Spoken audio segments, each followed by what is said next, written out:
mi libreta de colorines. Muy buenas a todos. ¡Hostia puta! ¿Has apretado tú o he apretado yo? ¿Le has dado tú? Ay, le he dado yo, que susto me he dado.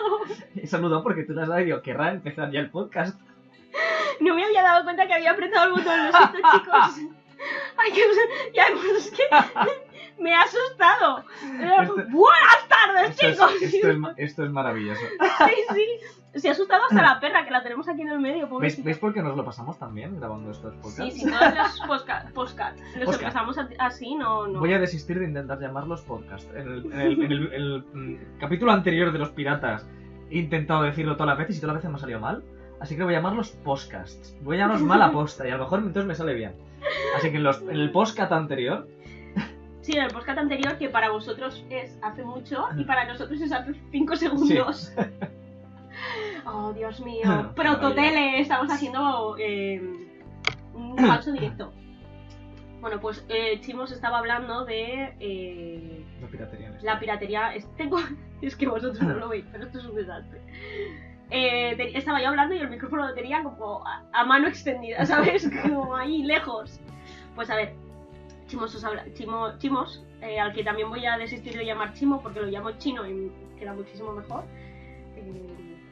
Y pues os ha hablado de la piratería en la historia, ¿vale?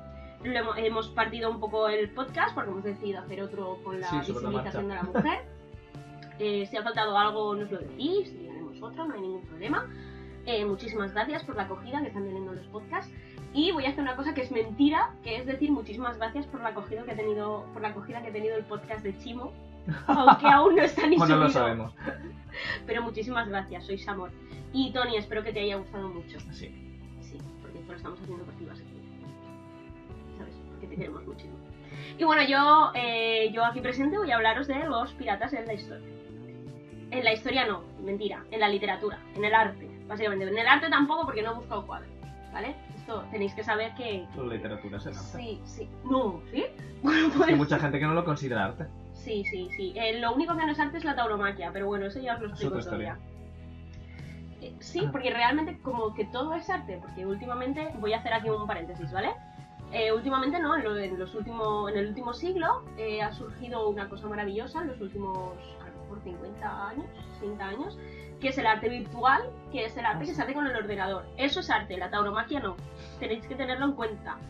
Todo lo que sea matar a algo no es arte, ¿sabéis? A no ser que seas, no sé, Freddy Krueger, que entonces, pues a lo mejor sí. De la matanza de Texas. Sí, claro. Que se hacía ropa con la gente. ¿Vale? Eso también lo hacía Hitler y no se le considera un señor que es artista. Bueno, pero también... Bueno, es un rollo muy raro. Me estoy metiendo en un jardín. Porque ahora no me ha dado Hitler, ahora me siento sucia. A ver, para empezar con los piratas en la literatura, hay que plantar en nuestra mente la idea romántica que existe sobre la piratería, ¿vale? Que, bueno, en nuestras mentes pues tenemos la imagen de esos rebeldes libres que viajan por lugares exóticos. Pues estos son 3 puntos clave del romanticismo en la cultura, ¿vale? Espera, es que tengo cosas escritas en rojo porque yo soy súper guay, ¿vale? Tengo cosas escritas en rojo que no me veo porque literalmente me veo menos que un gato de escayola, ¿vale? ¿Has hecho un Rajoy? Sí, no, yo entiendo mi letra, lo que pasa es que no me veo, ¿sabes? Por esta razón os hablo de una idea romántica, ¿vale? Ya que su introducción de estos elementos es básica en entender lo que es el romanticismo, ¿vale? Esta idea, ¿vale? De la libertad, de la naturaleza, de lo exótico, viene relacionada también con la bandera. Bueno, Chimo en el anterior podcast os hablaba de... Yo lo he dicho bien. Muy bien, a ver si ¿verdad? lo siento yo. Premio para la rubia.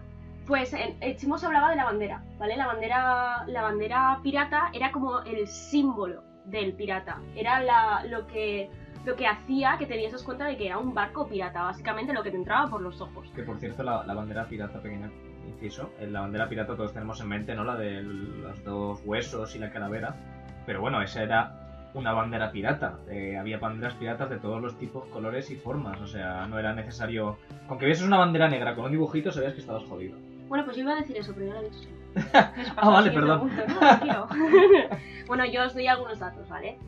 La bandera se se llama bandera de la Jolly Roger y fue creada por Edward England, que era un pirata irlandés, ¿vale? Pero ya, como os ha dicho Chimo, tenemos la idea, a ver, la Jolly Roger sí que era la negra con la calavera y los huesos y tal. Pero de ahí, obviamente, como todas las banderas de todos los sitios, ha ido evolucionando. Pero tenéis que tener en cuenta que esa bandera simbolizaba todo lo demás que os voy a decir, ¿vale? Para hablar de piratas, como ya os he dicho, hay que hablar de romanticismo. El romanticismo, que es, además a mí me parece precioso el romanticismo en el arte, me parece que es una cosa maravillosa. En el arte. Sí, el romanticismo me parece precioso y... Mira, antes que explicaros, porque esto es una cosa que me gusta también mucho hacer, antes de explicaros qué es el romanticismo, poned en vuestra mente La libertad guiando al pueblo, de Delacroix. Eso es romanticismo en el arte, ¿vale? Y eso representa todo lo demás. Representa el nacionalismo, que es una parte clave del romanticismo. Representa la libertad. Representa la originalidad, que es aquello que nos hace únicos, ¿vale? Pero también hay muchísimas más, que es una básica, que es el sentimiento. Hay un momento antes del romanticismo, que es el racionalismo y el neoclasicismo, ¿vale? Que es todo muy rígido. En el neoclasicismo tenéis que tener en mente que eran imágenes repetidas, por así decirlo, o que se inspiraban en el arte griego y romano. Entonces era todo muy rígido, era todo muy normativo, estaba todo muy seguido por las normas, era muy necesario que estuviesen las normas, eran de gran valor. Entonces hay un momento en el que se rompe con esto y la ruptura es el romanticismo. Y la ruptura es con tener en cuenta que el ser humano no es algo que se pueda regir por normas, sino que es un ente que siente. Entonces se introduce el sentimiento en el arte. Lo que ya hemos tenido antes, que es el pathos y el ethos, que era, pues por ejemplo, el Laoconte, eso era sentimiento. Eso se había perdido con el tiempo y había empezado, pues, obras de arte que realmente no te decían nada. Eran grandes, eran majestuosas, pero no te decían nada. Entonces el romanticismo es la libertad, es el sentimiento, es la nacionalidad, es el creador como demiurgo. Que no es que él sea... A ver, demiurgo es un concepto griego. Exacto. Que significaba el creador, ¿no? Como el creador del universo. Pero realmente... El arquitecto del universo se llama exactamente.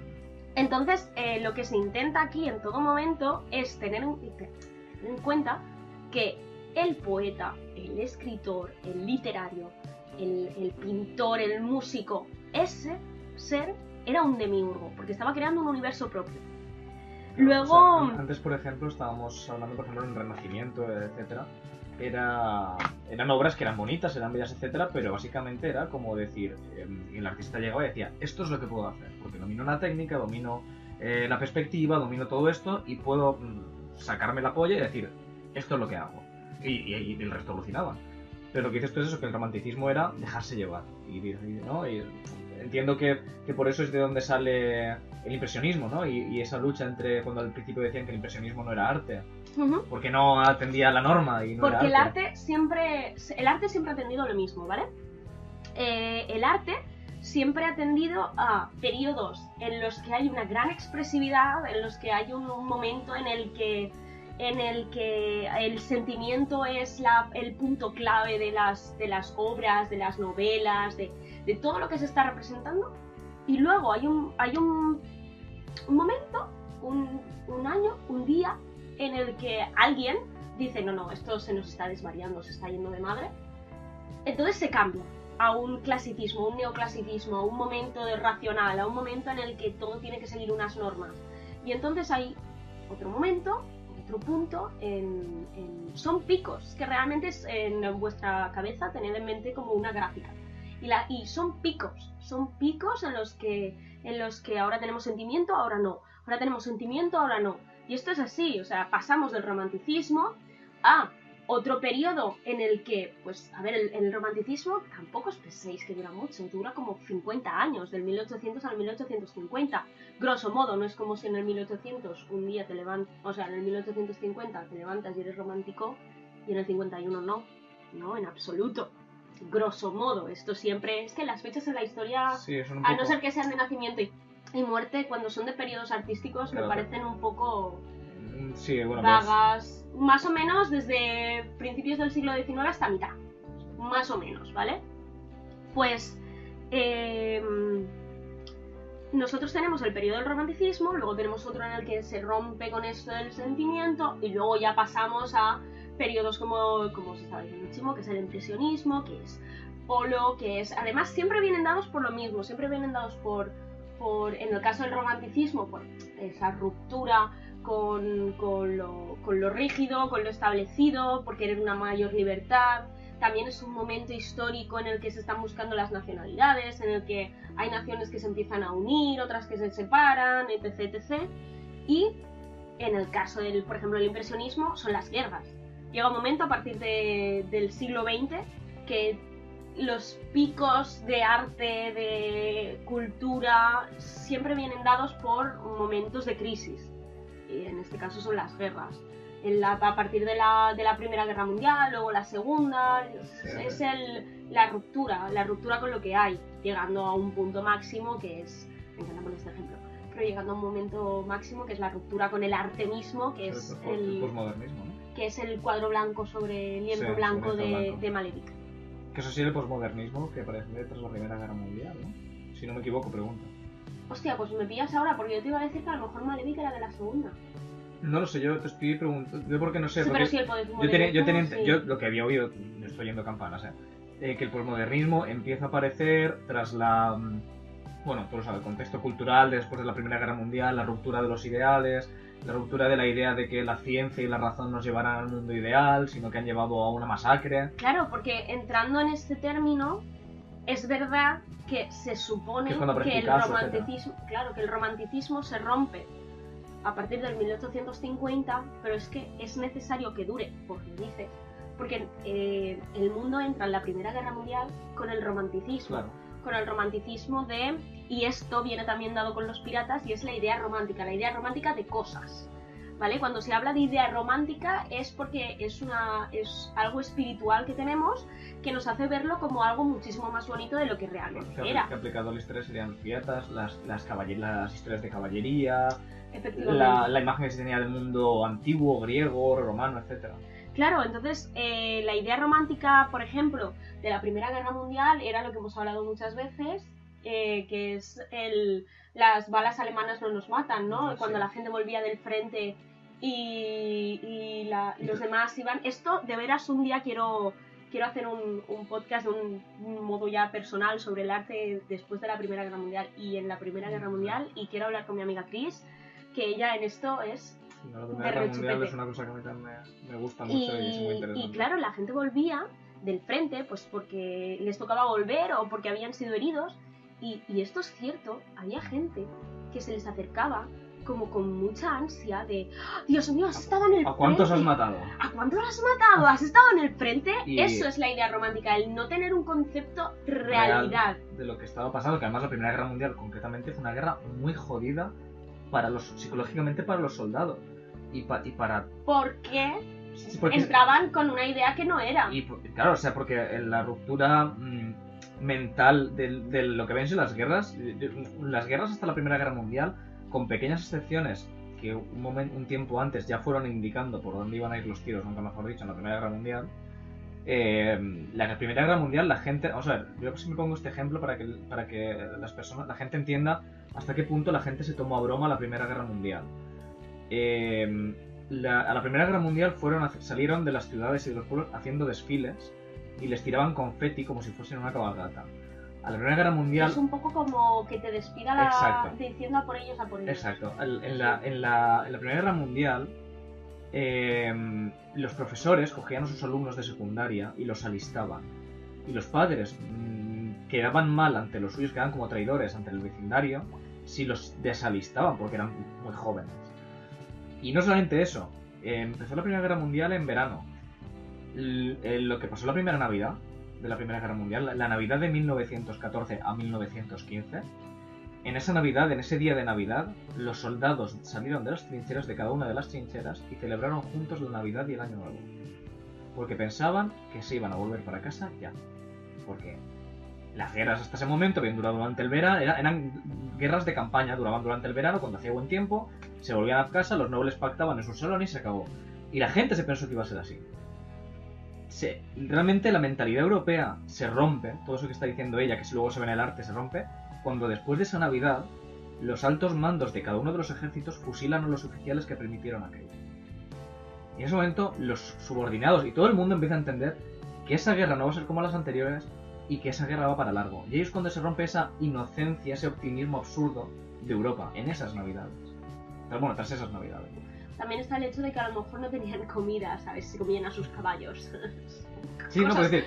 Cosas básicas pero, de no tener prevista una guerra, claro, ¿sabes? Así al tuntún. Pero realmente el primer hito en el que empiezan a darse cuenta de eso es en la Navidad. Los soldados rusos iban con lo opuesto, ¿sabes? Como si tú ahora mismo estás en chancletas y en batín en tu casa y tu padre te dice baja por pan.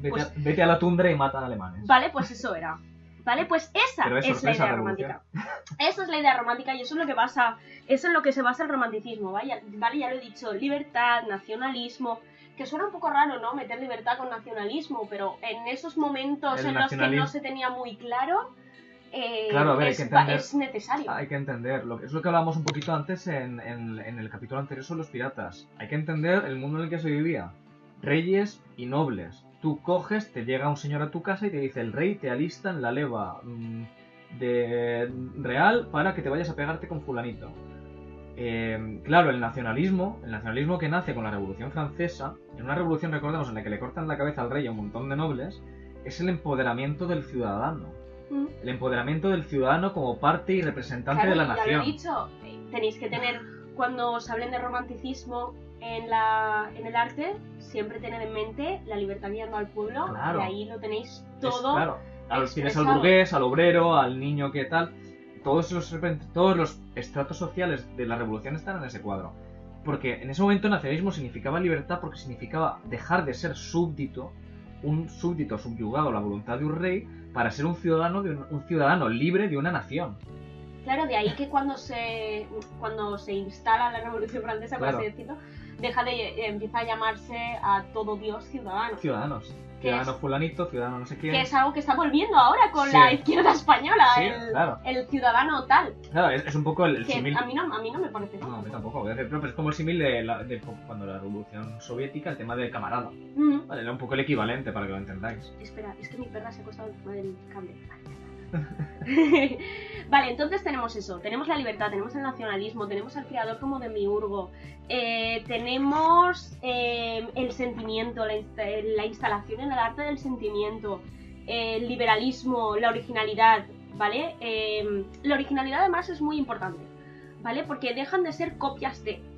Pasamos de obras en batería de 100.000 cosas que son todas iguales a buscar la originalidad, a buscar que a lo mejor utilizo el mismo tema que mi amigo, o sea, que mi amigo, por así decirlo, que la persona que está escribiendo esta novela rival, sí. O que está haciendo este cuadro, pero introduciendo algo mío.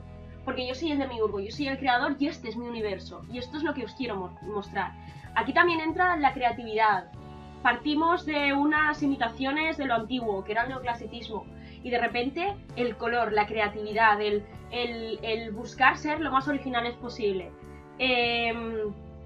Y para terminar, dos cosas clave, que es que se permitía la obra imperfecta, que es donde empezamos a ver obras por terminar, obras que no se ven los trazos perfectamente, porque por ejemplo, teniendo otra vez en mente la libertad guiando al pueblo, tú, el fondo, lo deduces. Lo intuyes. Intuyes que aquello es Francia, y intuyes que es Francia porque está la bandera francesa, pero tranquilamente podría ser un pueblo de Albacete, porque ahí... Quiero decir... O la bailarina azul, creo que era, que es una niña bailarina, que las piernas las tiene así como si fuesen... Sí, y por último, que esto es lo más importante en el tema que vamos a discurrir, que es la nostalgia de los paraísos perdidos, ¿vale? Todo tiempo pasado fue mejor. Sí, de los paraísos perdidos, de cuando éramos niños, de la imaginación que teníamos, dejamos atrás, en parte, lo que significa ser adulto, para, en este caso, escribir novelas en las que nos evadimos de la realidad y somos unas personas libres y fuertes que viajan a paraísos extraños y maravillosos, ¿vale? he buscado poquitas obras porque realmente, aunque el tema me interese mucho, no he leído muchas obras de piratas. Creo que me leí una hace mucho tiempo y esto os lo juro con la mano en el corazón, tuve que dejarla porque me mareaba. Me mareaba rollo, estaba leyendo la novela de cómo el chaval, porque además era horrible, porque era un niño que se había perdido por ahí, ¡oh! Lo pasé fatal.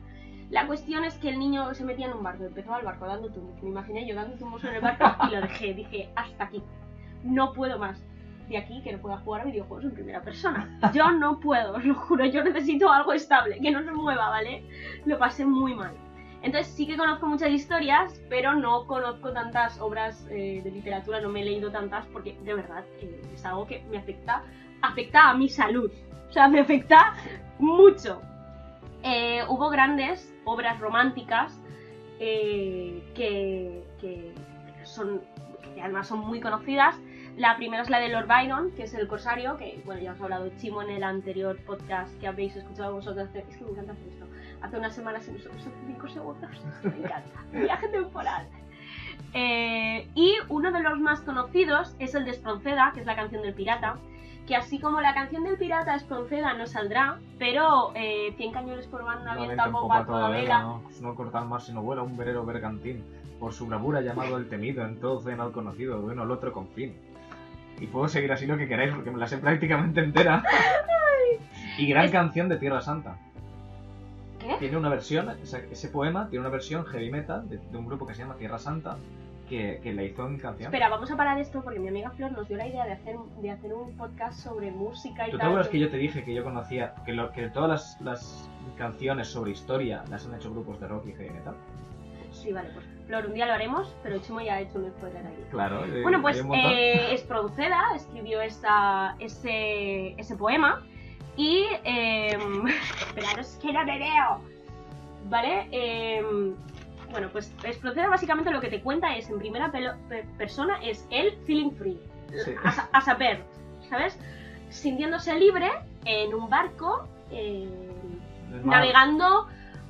por los 7 mares. Lejos de las fronteras, de los gobiernos. Lejos de las fronteras, de los gobiernos, del yugo de los superiores. Y aquí tenemos pues la imagen misma del romanticismo, que también podría ser, no me acuerdo cómo se llama el cuadro, os lo pondré, que es el señor ese que está en el acantilado, sí. Que es la naturaleza imbatible. Sí. ¿Sabes? Sí, que creo que a lo mejor se llama naturaleza imbatible, ¿sabes? No, pero no sé. Viajero en un mar de nubes. ¿No? ¿Qué dices tú? Odio que sepas más de arte que yo. No me sé nombres, soy fatal, ni nombres ni fechas. Yo sé conceptos. Otro que también me ha gustado mucho, que es bueno, dejando a Espronceda de lado, aquí tenéis el ejemplo máximo, ¿sabes? De lo que es el romanticismo, que es el escribir este tipo de poemas en los que tú te imaginas a ti mismo en un universo paralelo, viajando por el mar, porque eso era, madre mía, aquí en tierra estamos todos subyugados a todo. En el mar tú podías ser totalmente libre de... Sin responder ante nadie. Sin responder ante nadie, morirte de hambre y de sed, porque en esta época eran todos tan inteligentes que bebían del agua salada. Todos muy listos. Luego tenemos a Walter Scott, que es un escritor británico, que es de Escocia, que creó él, con sus santas narices, creó en lo que viene a ser el género histórico como lo conocemos ahora. ¿Vale? Él tiene un libro que se llama, una novela que se llama El Pirata, que además me ha gustado mucho. No me la leería porque a lo mejor me dan patatús, pero me ha gustado mucho la sinopsis, ¿vale? Porque en el 1724, ¿vale? Un capitán de un barco pirata, ¿vale? Que se llama Goff, o Goffe seguramente con 2 Fs, ¿vale? Desembarca en unas islas de Escocia y básicamente la arma pardísima, ¿vale? Él se embauca y enamora a una noble y le promete que se casarán, pero llegan las autoridades, lo cogen, se le llevan a Londres, lo matan, o sea, lo ajustician. Me encanta cuando se llama ajusticiar y no matar, que viene a ser lo mismo. Y esta es la parte más guay de toda la historia. Ella viaja desde Escocia a Londres, ¿vale? Para romper la promesa, para que no se le aparezca a él en espíritus. Es maravilloso, o sea, y me dan ganas de leerme esta novela. Y aquí tenemos El romanticismo, por supuesto, el chico, la chica, el barco, tenemos también la idea de justicia, tenemos los paraísos perdidos y tenemos todo lo que viene a ser lo exótico de lo paranormal, ¿sabes? Que también hay que introducirlo, hay que introducirlo en todo esto porque también es muy importante. Los espíritus en los bosques. Claro, esto, además tenéis que entender que Escocia, por ejemplo, Escocia, Gales, toda esta parte de, bueno, incluso el norte de España, tienen un misticismo celta que viene muy claro, bien, todo lo que venga, sí, entonces esto es muy importante, pero ya os digo, os recomiendo mucho y prometo intentar leérmela y no morir en el intento, El pirata de Walter Scott. Y por último, obviamente, una novela que me sabe muy mal no poder leerme, os lo juro, me sabe muy mal porque este tipo de novelas me gustan mucho. La isla del tesoro de Robert Louis Stevenson. ¿Vale? Este señor también era escocés, no sé qué le dio a los escoceses por este tipo de...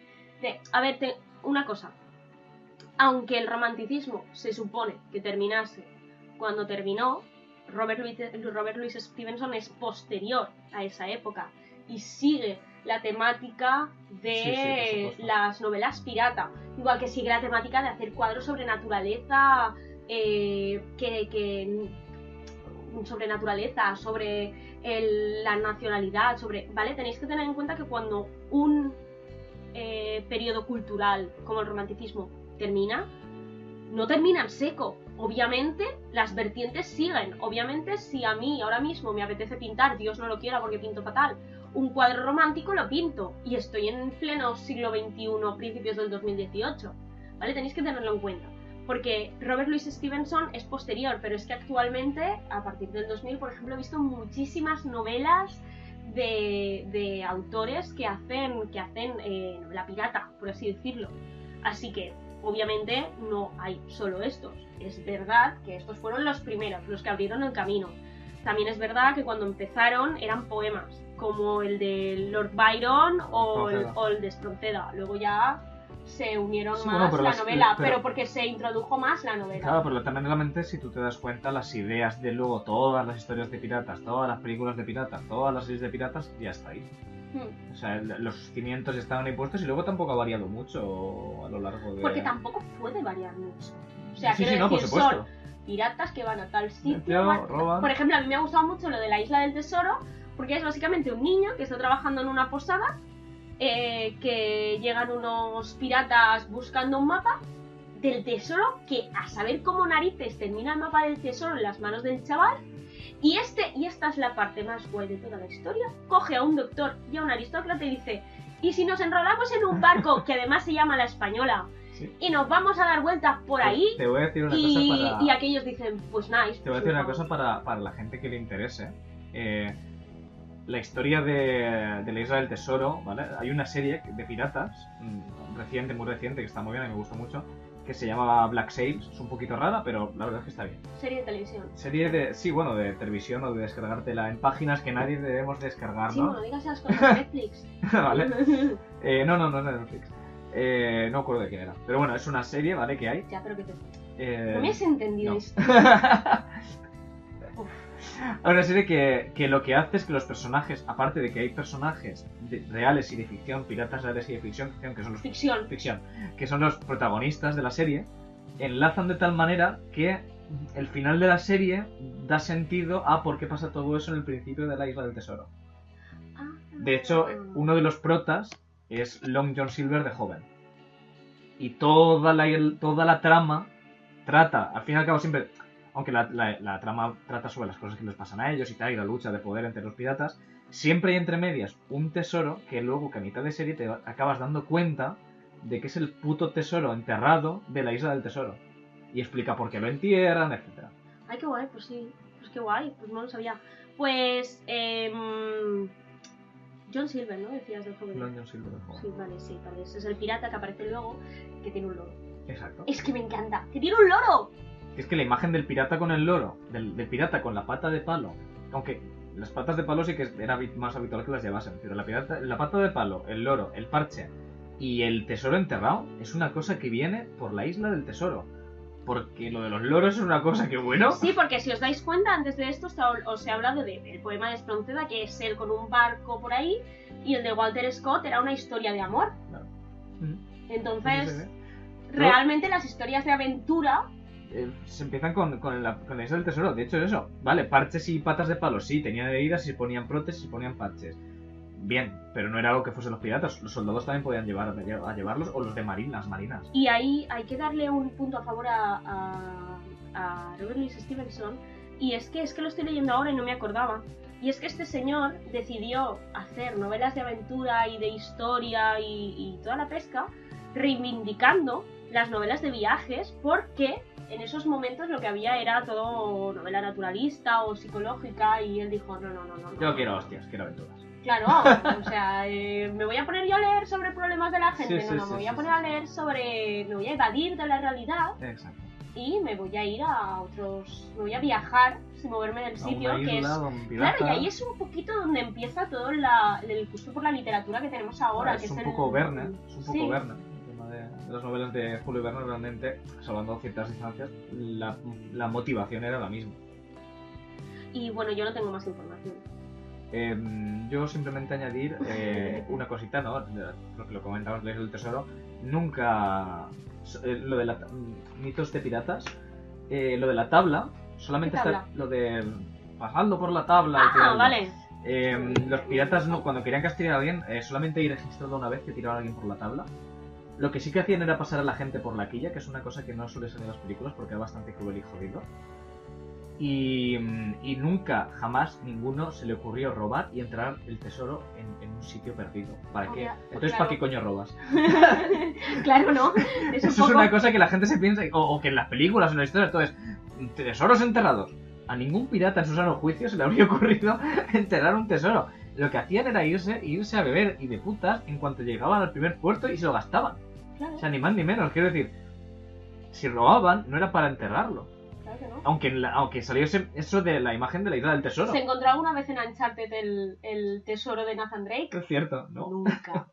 Que por cierto, en la serie que he dicho antes, la de Black Sails, para justificar que entierran el tesoro, se monta un pifostio para que sea coherente que han enterrado el tesoro. Claro, porque es que si tú eres pirata y lo tuyo es saquear, ¿para qué vas a enterrar el tesoro? Claro, que ¿sabes? realmente dice, claro, se lía tan parda, que como bueno, sí, ahí tiene sentido que lo enterrasen, pero no tiene sentido que un pirata de normal, sin ninguna justificación, se ponga a enterrar oro por ahí, ¿sabes? No. Para luego, cuando tenga más tiempo, ya vuelva por él. Por favor. Claro, ¿no? Que es que ahora me viene mal. Ahora me viene mal. Y voy a hacer un mapita con una cruz. Pues bueno, es eso. Las ideas románticas son preciosas. Considero que a día de hoy seguimos teniéndolas. Sí. La idea romántica, por ejemplo, de la revolución, seguimos teniéndola. El romanticismo de muchísimas otras cosas. ¿Y son bonitas? Sí. ¿Son necesarias? No. El romanticismo yo siempre he dicho que hay que mantenerlo en el arte. Efectivamente. En el arte el romanticismo es maravilloso. Pero cuando lo pasas a la política... Ya no tanto a la política, me refería más a la realidad. Por ejemplo, el romanticismo de... la idea de... yo estoy enamorado del amor. Bueno, pues eso a lo mejor tú eres un poco gilipollas. Sí, también. Pero me refiero que cuando esto os lo dice una pareja. No, pero es verdad. O sea, la imagen romántica del amor, como he dicho, estoy enamorado del amor ya, de tu idea del amor. Claro. Porque a lo mejor llegas a otra persona que exiges que te quiera con tu idea propia, personal del amor, y no... Claro. Y luego se generan problemas graves. Cada uno tiene su idea romántica de cosas. Claro, exacto. El romanticismo, lo que dice Chimón, el romanticismo en el arte es precioso y la verdad es que es un periodo que no sé, en el que se crean tantas cosas y tan bonitas. Y bueno, no voy a irme de aquí sin decir el hundimiento de Medusa de la Croix. Y quiero que terminéis con esta imagen y que os vayáis con esta imagen a donde queráis. Y le dedico este cuadro al amigo Alberto de Chimo, que sé que le gusta mucho también. Y bueno, nada, chicos, os vemos en el próximo podcast, esperemos que será... Sí, esperamos que os haya gustado y si no, bueno, puede que no os guste. Dale al no me gusta ahí. Es verdad, dadle al no me gusta. Fuerte. Fuerte, que se rompa el ordenador dándole al no me gusta. Tony, esperamos que haya sido esclarecedor para ti. Nos lo hemos pasado muy bien. Y si quieres otro tema, si queréis cualquier tema... Aún nos falta un capítulo sí, más de nos piratas. falta el capítulo de la... Extra, el de piratas mujeres. Sí, este es un poco un DLC. ¿Un DLC? Es un DLC. Y ya en el siguiente, pues ya... Ya veremos lo que se nos ocurra o los temas que nos digáis. Sí, es verdad. Yo el otro día tenía un tema... Ahora se me ha olvidado. Pero nada. Eso. Adiós, chicos. Hasta la próxima. Adeu. Bueno, adeu, espera, no, que no encuentro el botón. Ahora. Adeu. Adeu.